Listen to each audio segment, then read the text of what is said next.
isiqubulo. Okay, ngiqala phansi. Chaza kafushane ngesiqubulo. Ake siboneke, ngathi sengubeki kahle manje lo mbuzo. Chaza kafushane ngesiqubulo. Ake siboneke. Uma usuya lapha yana uyibheka mhlambe usibheka mhlambe lesi sikhangisi. Uyabona lamagama athi change writing abhalwe aqama, abhalwe ngokunzima, abhalwe ngombala ohlaza. Kwasetshenziswa osocashuni. Uma usuchaza kuzoya ngokuthi isikhangisi simayelana nani. Ake ngenze isibonelo, ngizame ukuphendula umbuzo. Lesi siqubulo simayelana nokugqugquzela abashayeli bezimoto ukuthi mabashintshe basuke kule mshwalense bayisebenzisayo bashintshele kumshwalense i-insurance ngenxa yamanani aphansi. Nayo nje impendulo. Ngakho ke impendulo yesiqubulo, qaphela thisha, qaphela mfundi, ayizufana, izoshintsha, izoya ngokuthi leso sikhangisi sikhuluma ngani. Umfundi angathi lamagama athi change writing, leli gama change liyisisuthu noma lisuselwe esuthwini, leli gama elithi diding lisuselwe olimini lwe-Afrikaans, cha. Akunjalo. Ake siboneke manje ikhono elilandelayo. Ikhono elilandelayo ukuhlolisisa indlela ulimi olusetshenziswe ngayo. Ziningi ke izinhlobo zolimi okukhulunywa ngazo la. Sizokhuluma kuphela ngezinhlobo ezimbili. Sizokhuluma ngolimi oluchemayo, sizokhuluma ngolimi olugudliselayo. Ngoba uma ngathi sizenze zonke lezi zinhlobo, hayi phela ngeke sisafundisa isikhangisi, sesifundisa ukuhlolisisa indlela ulimi olusetshenziswe ngayo. Ake sibone ulimi oluchemayo. Ulimi oluchemayo mfundi, ulimi oluchemayo thisha. Uthatha uhlangothi oluthize. Lelo hlangothi lelo uyalivuna. Kusho ukuthi nje besizothi ngesingisi, you are taking a side. You prefer certain things over others. You prefer certain people over others. You prefer certain races over others. You prefer the youth as against, the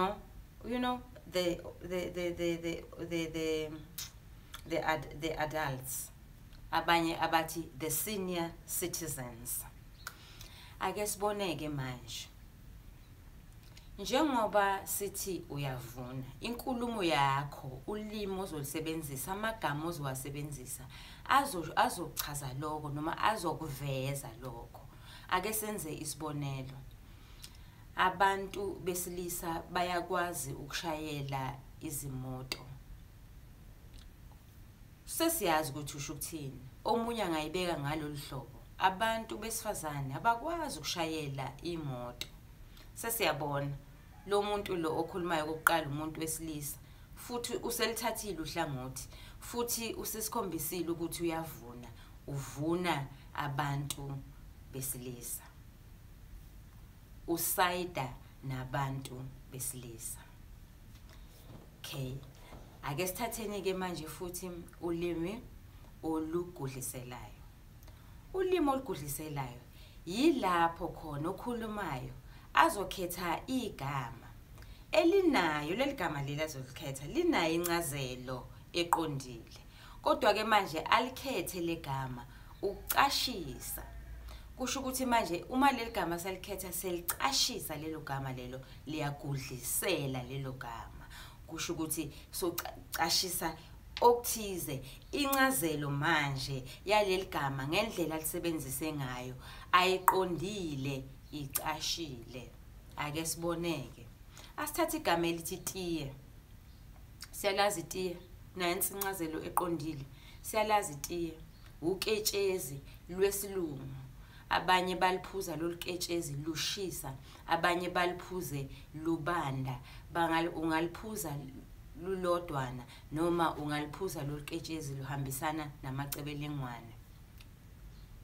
Kodwa ke manje uma ngabe sesigudlisela, uma ngabe sicashisa incazelo, singathi ngesonto elizayo ngizokwenza itiyana bese ngimema wonke umuntu engimthandayo. Chaza ukuthini lokho ngolimi oluqondile? Kuchaza ukuthi uzobe unomcimbi. Uzobe unomcimbi. Ake sithathe enye noma esinye isibonelo. Singasho ukuthi noma singasebenzisa igama elithi inyoka. Siyayazi inyoka, isilwane esuquzelayo, isilwane esiyingozi kakhulu. Ungasebenza noma iziphi izibonelo esifike ekhanda lakho thisha. Kodwa ke manje uma ngabe sesigudlisela sizothini? Sizothi umalume yinyoka. Sichaza noma ngabe sisho kanjalo, sichaza ukuthi ungamethembi. Akuyena umuntu ongamethemba lo esikhuluma ngaye. Umuntu oyingozi, umuntu ongakwenzakalisa. Bese sithini ke? Bese sithi siyagudlisela uma ngabe senze kanjalo. Ke sithathe esinye isibonelo. Singathini futhi sithathe igama iqhude, siyayazi incazelo eqondile yaleli gama. Kodwa ke manje singalithatha iqhude sisho umuntu ophethe endaweni. Sithini ke manje isibonelo sethu? Kwafika iqhude kwanyamalala wonke umuntu esikoleni. Lana sisho uthisha omkhulu ophethe kuleso sikole leso. Hayi ke asindluleni, asithatheni ikhono elilandela lapho, ikhono lesine. Amasu okukhangisa. Lamasu okukhangisa mangakhi kukhumbuzana? Ayisithupha, siyakhumbuzana ngithi ayisithupha. Isu lokuqala ifonti. Ifonti ke amagama. Amagama ngaba makhulu. Sisho amagama asetshenzisiwe esithombeni, amagama asetshenzisiwe esikhangisini. Amagama ngaba makhulu. Impendulo yefonti bakithi yafana noma ngabe kubuzweni, noma ngabe isikhangisi simayelana nani, iyefana impendulo yefonti. Sibheka ubukhulu befonti. Ake sibone nawa amagama makhulu. Outsurance, amagama makhulu. Bese ifonti mhlawumbe umbuzo uthi chaza ukuthi kungani kusetshenziswe ifonti egqamile. Impendulo iyodwa, ukuheha umthengi, impendulo leyo. Singanayo futhi enye impendulo. Manje la besibuka igama elithi outsurance angithi. Kodwa ke manje kuyenzeka ukuthi impendulo ime ngalolu hlobo. Sithi lesi sikhangisi senzelwe ukulutha noma lamagama makhulu noma aqamile ngoba enzelwe ukulutha othengayo. Ake ngenze isibonelo, hayi ngeoutsurance okwamanje. Ake ngenze isibonelo. Nawa amagama amancane. Yidla amazambane, mancane lawo magama. Nawo amagama amakhulu ayalandela, aqamile lamagama alandelayo. Ukuze ube yellow bone. Bayakulutha mangabe besho njalo. Okhangisayo uyakulutha. Ukhona nje umuntu ongadla amazambane namhlanje abe sephenduka, abe yellow bone. Mhlawumbe unombala ofana nowami noma onebala. Ke sibeke ngalolu hlobo, singathi onombala onebala elifana nelami. Akekho umuntu ongaphenduka abe nebala elithize ngoba esedle lamazambane akhangiswayo. Impendulo izofana, ithini impendulo? Uyalutha uma ngabe wenze njalo. Besikhuluma ngani ke manje? Besikhuluma ngobukhulu befonti. ake sibekise kuyenziwa ke manje kuyenzeka ke manje ifonti ibhalwe mhlambe ngohlobo oluthize. Uyazi umuntu osebenzisa icomputer njalo usebenzisa ilaptop uyazi ukuthi ngikhuluma ngani uhlobo lwefonti. Siyazi thisha uyazi angithi uthi sikhuluma ngani. Kodwa ke manje ngoba sikhuluma nezingane futhi la ake silethe ezingeni lezingane. Khona ifonti eqondile ngane yami, khona ifonti etshekile. Kuyenzeka ke kubhalwe ngefonti etshekile. Mhlawumbe umbuzo uthi kungani ifonti esetshenzisiwe la ibhalwe yatsheka? Yabona? Impendulo efana noma ngabe kukhangiswa iOutsurance, noma ngabe kukhangiswa amazambane, noma ngabe kukhangiswa ini. Impendulo izothi yingoba ulimi olusetshenzisiwe akulona olwesiZulu noma akusona isiZulu. Ngoba kusetshenziswa umalitsheku uma ngabe kungelona ulimi lolo olukhulunywayo. Njengathi sikhuluma isiZulu. Uma ngabe besibona lamagama Tjhentjha Daideng abhalwe phansi azobhalwa ngefonti etshekile ngoba kungesona isiZulu. Igama Tjhentjha kuyisisuthu, igama Daideng kuyiAfrikaans. Asithatheni ikhono, asithatheni ilokhuzane isu elilandelayo. Isu elilandela lapho uphawu. Uphawu sikhuluma ngeicon. Iicon yakwa Mercedes isenkabeni yemoto. Siyayazi sonke kubashayeli bezimoto isenkabeni yemoto sesiyabona ukuthi le moto eqhamukile na kanjani yakwa Mercedes. Uphawu lwemoto iVW liseyingqeni zemoto le moto leyo. Sesiyayibona le moto ukuthi le moto le eyakwa VW. Uphawu lweNike lume ngalolu hlobo. Ngiphethe la isibonelo sentethize. Ngizocela ukuyifihla leyo nto, ngizofihla amagama asetshenzisiwe ngoba angikhangisi leyo nto. Ngifuna nje ukukhombisa abafundi uphawu. Ake siyithatheke siyibone. Nayi. Ngiyayithatha ngithi ngesibone ngifuna ukuyifihla. Ngifuna ukuyibona ukuthi ibhalwe phi, amagama abhalwe ngala. Ngifuna ukuwafihla lamagama. Okay. Uyayibona lento le. Uyalibona lolu phawu. Ubonani? Ubona angithi. Lona uphawu. Lolu phawu lolu. Uphawu osikhuluma ngalo uma ngabe sikhuluma ngesikhangisi. Kusho ukuthini? Kusho ukuthi isikhangisi ngasinye sizoba nophawu lwaso. Angithi iloko kushiwoyo. Ake siboneke. Uphawu lokho sithi masikhuluma thina abantu besifazane esithanda ilokhuzane imfashini sithi igama. Uyabona? Mawubona ini? Mawubona mhlambe uCoco Chanel, mawubonani? Mawubona mhlambe uPierre Cardin, mawubona uyazazi uyawazi amagama, uyayazi label. Angithi iloko esikushoyo uphawu ke lolo. Okubalulekile mfundi, lolu phawu bengikukhombisa lona olwaka Unilever Brothers. Okay. Kodwa kokubalulekile ukuthi impendulo yophawu njengempendulo yefonti iyodwa nje noma ngabe isikhangisi simayelana nani. Ake siboneke.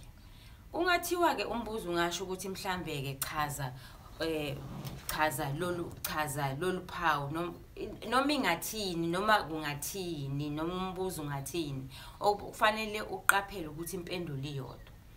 Uphawu noma iicon ichaza ukuthi umkhiqizo usemthethweni. Umkhiqizo usemthethweni. Uma ngathi siyaphuma kancane egunjini lokufundela singena esitaladini sichaza ukuthi leyo nto ingumakoya. Ungabhali kanjalo ukuthi lento ingumakoya noma lo mkhiqizo ungumakoya, ngoba phela lapho kusho ukuthi awuzuthola imaki. Lo mkhiqizo usemthethweni, noma uthi lo mkhiqizo ukhombisa noma lolu phawu lukhombisa ubuniniyo, lokho esithi ngesingisi i-ownership. Abakwa-Unilever Brothers uma ngabe befake lolu phawu lolu, basho ukuthi lo mkhiqizo wethu siyawu-owna. Uma ngabe uNike efake lolu phawu, usho ukuthi leyo nto leyo oyithengile, kungaba amateko owathengile, awethu. Lo mkhiqizo ukhiqizwe yithina. Mangabe ubona uMercedes la enkabeni, usho ukuthi le moto ikhiqizwe yithina. Impendulo efana eyethu. Sibona ubuniniyo noma umkhiqizo uchaza ubuniniyo noma uchaza ukuthi leyo mkhiqizo lowo usemthethweni. Asindluleni ke kulelo sulelo. Ake sithathe-ke manje isu elilandelayo, isithombe. Okubalulekile ngesithombe, noma ngabe kukhangiswa u-insurance, umshwalense, kukhangiswa imoto, kukhangiswani, kukhangiswa iphephandaba, kukhangiswa iphephabhuku. Qaphela iyodwa nje into kufanele uyazi ukuthi uyakwazi yini isithombe ngenkathi usikhulumisa ukubona ubudlelwano, enkathi usixoxisa ukubona ubudlelwano phakathi kwesithombe kanye nalento ekhangiswayo, ubudlelwano phakathi kwesithombe nalento ekhangiswayo. Ake sibone mhlawumbe ku-insurance, phela kungabuzwa ngemoto ekhangisiwe, bese-ke imoto inabo yini ubudlelwano. Ake sibone umbuzo ungama kanjani. Umbuzo mhlambe ungathi, xoxa ngobudlelwano obukhona phakathi kwesithombe semoto kanye nomshwalense. Ubudlelwano obukhona ukuthi umshwalense owemoto ukhangiselwa imoto, uqhuquzela abashayeli bezimoto ukuba bakwazi ukwenza njani, bakwazi ukushayela, bazi ukuthi baphephile noma ngabe bangahlangana nayiphi ingozi. Kodwa ubudlelwano mina engibubonayo, umfundi naye, uthisha naye angasebenzisa esakhe isibonelo, naye abeke ngendlela abona ngayo ubudlelwano lobo. Kodwa ubudlelwano phakathi kwesithombe kanye nalokho okukhangiswayo, ngicabanga ukuthi lokho kuyacaca, angithi thisha, lokho kuyacaca, angisho umfundi. Okay, ke siboneke manje okulandela lapho, ikhono elilandela lapho. Ikhono elilandela lapho izindlela zokuxhumana. Izindlela zokuxhumana zithinta izingcingo ezobe zibhaliwe kuleso sikhangisi. Uyubone kwezinye ikhangisi kubhalwe ukuthi thumela umyalezo kule nombolo elandelayo. Indlela yokuxhumana ke leyo. Ezinye indlela zokuxhumana kungaba ilokho esikusebenzisayo mina nawe. Sebenzisa ini mina nawe? Sebenzisa uYouTube, sebenzisa ichannel, sisebenzisa ilink yakwa YouTube. Ukube bengikhangisa nje, ukube lokhu bekuyisikhangisi, bekuzobhalwa ke ukuthi hamba ke manje uye kule link elandelayo ku YouTube. Abanye basebenzisa uFacebook, Instagram, Twitter. Izindlela ke lezo zokuxhumana. Sekuseleke manje amasu amabili, kusele upelo magama, kusele ini futhi, kusele izimpawu zokuloba. Ngenxa yokuthi sisebenzisa ivideo, sifundisa ekhaya, akulona igumbi lokufundela, asinayo ibhodi, asinayo futhi la asinayo ishoki. Ngakho ke asikwazi ukubonisa lokhu kahle. Asinaso nesithombo kwamanje, asikwazi ukubonisa lokhu kahle. Isithombe bengingaba naso, kodwa ke mhlamba asikwazi ukubonisa lokhu kahle. Akunankinga ke lo esikushoyo. Angithi uthisha ukhona. Usezoqhubeka ke uthisha kulokhu. Uma ngabe isidingo sikhona, sizozwa ukuthi othisha bazothini bafundi, soxoxisana nabo sizwe ukuthi othisha bathini. Uma ngabe uthisha besho ukuthi mhlambe lokho asikubhale phansi kule Facebook page la sifome khona igroup. Hayi kusho ukuthini lokho? Kusho ukuthi mhlambe singabhala kancane nje ukuthi hayi yilokhu nalokhu ongakwenza. Asibonge ke thisha, asibonge mfundi. Siyathemba ukuthi uhlomulile kulesi sifundo esisenzile manje. Siyathemba futhi ukuthi uzo subscribe kule lokhuzane yethu, kule channel yethu ye YouTube. Siyathemba futhi ukuthi uzoya uyojoyina ku Facebook page yethu. Igama le Facebook group yethu lithi the curriculum breakdown. Asibonge, usale kahle, nisale kahle.